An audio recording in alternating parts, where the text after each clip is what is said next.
Bacteria grow করতে, বা এটাকে সিবো বলে, বা আমার পেটে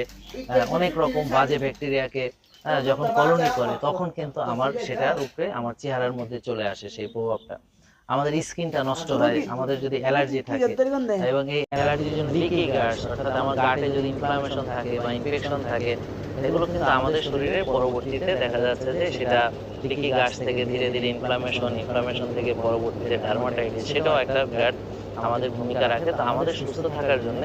অবশ্যই মনে রাখতে হবে প্রাকৃতিক খাদ্য গ্রহণ করতে হবে, এবং যাদের ইনসুলিন রেজিস্ট্যান্স আছে তাদেরকে সাময়িকভাবে ভাত, রুটি, ফল, দুধ এগুলো বন্ধ করে সবজি, ডিম, মাছ, মাংস, ঘি, নারকেলের তেল এগুলো খেতে হবে, এবং রেগুলার রোজা রাখতে হবে, এক্সারসাইজ করতে হবে, ঘাম ঝরাতে হবে, ডিটক্সিফাই করতে হবে, কফি এনামা করতে হবে, মোট 60-8টা ব্যায়াম করতে হবে, নেচারের কাছে আসুন, প্রাকৃতিক ভাবে চলুন, দেখবেন যে আপনি অনেক অনেক ভালো থাকবেন, সুস্থ থাকবেন। তো এভাবে দেখবেন আপনার হারানো সৌন্দর্য ফিরে পাবেন, ফিগারটা ভালো হবে, ওজন কমে যাবে, আপনি ভালো থাকবেন।